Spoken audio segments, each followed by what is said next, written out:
Deep in the Himalayas, where mountains scrape the sky, China is building the world's largest hydropower project on the Yarlung Tsangpo River. This isn't just another dam, it's a bold statement of power and ambition.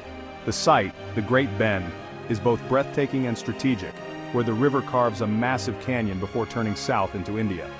China's vision, a dam producing 3 times the electricity of the Three Gorges Dam. It's a cornerstone of President Xi Jinping's pledge for carbon neutrality by 2060.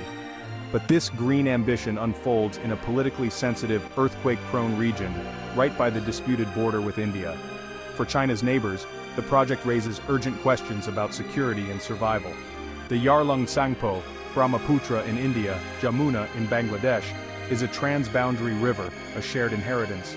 China's unilateral control at the river's source gives it unprecedented power over downstream flows. In India, some call it a water bomb, a potential weapon to create floods or droughts at will. The dam is both a symbol of progress and a source of fear, a solution to climate change and a possible trigger for conflict. As construction advances, Beijing's silence on details only deepens anxiety in New Delhi and Dhaka. The stakes are enormous. Decisions here will shape the energy, water security, and stability of all South Asia. Hundreds of millions of lives hang in the balance. China's planned dam in Tibet's Medog County is an engineering marvel, with a projected capacity of up to 60 gigawatts, nearly triple the Three Gorges Dam. Built at over 1,500 meters altitude in a remote, earthquake-prone region, the project faces immense technical challenges. Chinese engineers are pioneering new construction techniques to overcome harsh terrain and limited access. The dam is part of a larger cascade of projects allowing China to regulate the river's flow with precision. For China, this means stable, clean electricity for its cities and industries. But the project is shrouded in secrecy. Details on design, operations, and environmental impact remain undisclosed. India and Bangladesh are left to analyze satellite images and parse vague statements, fueling suspicion and distrust. A technological triumph for China, but a source of deep anxiety for its neighbors.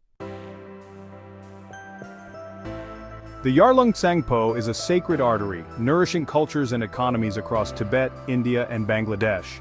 It begins on the Tibetan Plateau, gathering glacial melt and monsoon rains, then plunges through the Great Bend into India as the Siam. In Assam, as the Brahmaputra, it brings both life and destruction, fertile silt for farmers, but also devastating floods. In Bangladesh, the Jamuna merges with the Ganges, forming the world's largest delta and supporting millions.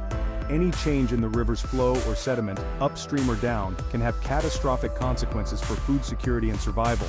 The river's journey binds 3 nations in a shared destiny. Actions in Tibet directly impact millions downstream. The Yarlung Tsangpo is a lifeline that transcends borders, demanding cooperation. Yet China's unilateral dam threatens to turn this shared resource into a source of bitter contention. The future of the river, and those who depend on it, hangs on how these nations choose to act. For India, China's super dam is a strategic nightmare. With control over the Brahmaputra's flow, Beijing could theoretically trigger floods or droughts downstream, an immense tool of leverage. The dam's location just upstream from Arunachal Pradesh, a territory China claims, adds to the tension.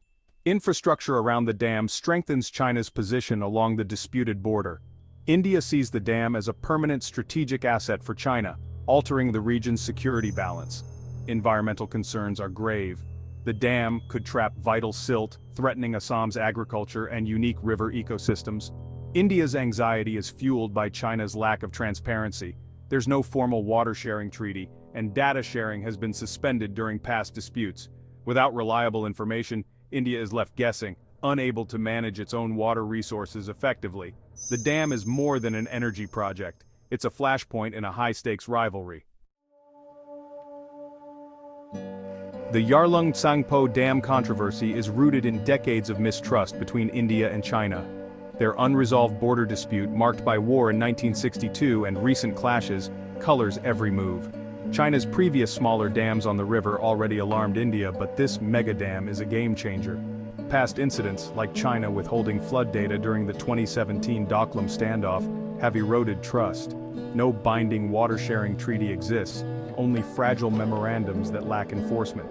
India sees China's reluctance to formalize agreements as a sign of strategic intent. Local resistance in Arunachal Pradesh and Assam is strong. Civil society and political leaders demand action. Protests and petitions highlight the river's vital role in daily life. For many, the dam isn't just geopolitics, it's about survival, culture, and livelihoods. The human dimension of this conflict is impossible to ignore. From Beijing's perspective, the Yarlung Tsangpo Dam is about national necessity and global responsibility. China, the world's top energy consumer and carbon emitter, needs to shift from coal to clean energy to meet its climate goals. Hydropower is seen as a reliable, powerful solution, and the Yarlung Tsangpo offers the country's largest untapped potential. Officials tout the dam as a green triumph, cutting coal use, reducing emissions, and spurring development in Tibet. China insists it has the right to develop resources within its borders and claims the dam will be operated responsibly. Some experts argue the dam could even help downstream nations by regulating floods and boosting dry season flows. But these benefits hinge on trust and cooperation, both in short supply. For China, the dam is a symbol of progress. For its neighbors, it's a source of uncertainty. China's mega dam is reshaping South Asia's water politics, putting Beijing in control of a vital shared resource. India is responding with plans for its own large dam on the Siang in Arunachal Pradesh, risking a dam-building race. This escalation could devastate the fragile Himalayan ecosystem and threaten Bangladesh, the most vulnerable downstream nation. Bangladesh must navigate between its powerful neighbors, advocating for its water rights without alienating either. The situation highlights the urgent need for a basin-wide water management framework, including all three countries. China's actions set a precedent for other transboundary rivers, watched closely by nations across Asia. If China continues unilaterally, it could spark water tensions continent-wide. The region faces a choice cooperation or conflict over its most precious resource. The outcome will shape the stability and livelihoods of hundreds of millions. Water politics in Asia may never be the same. As the dam rises, the Yarlung Tsangpo Brahmaputra Basin stands at a crossroads. One path leads to deepening mistrust. China builds in secrecy, India counters with its own dams, and water becomes a tool of coercion. This could spark a cold war over water, with flows manipulated and ecological disaster looming. Another path is cooperation. The dam's scale could force China, India, and Bangladesh to negotiate a binding water-sharing treaty. Such an agreement would require data sharing, joint environmental assessments, and clear rules for dam operations. More likely is a fragile, tactical cooperation, unstable, subject to broader political tensions, and with the river's health a secondary concern. The choices made here will echo globally as the world faces growing water scarcity and climate change. The Yarlung Tsangpo is a test case for managing transboundary rivers in a divided world. If Asia's giants cooperate, it could be a model for others. If not, water could become a new driver of conflict. The future of the river and the region depends on what happens next. Ultimately, the Yarlung Tsangpo Dam is about people. In Tibet, it promises development but threatens to displace communities and submerge sacred lands. Downstream in Assam, farmers fear for their fields. Fertile silt may vanish, and sudden floods could destroy homes. In Bangladesh, changes in water flow and sediment threaten food security and could create climate refugees. The dam's shadow stretches across nations, touching millions of lives. Major infrastructure projects are never just about concrete. They're about human and ecological consequences. The true measure of success will be whether the project balances development with environmental integrity and cooperation. The fate of millions, from the Tibetan Plateau to the Bay of Bengal, hangs in the balance.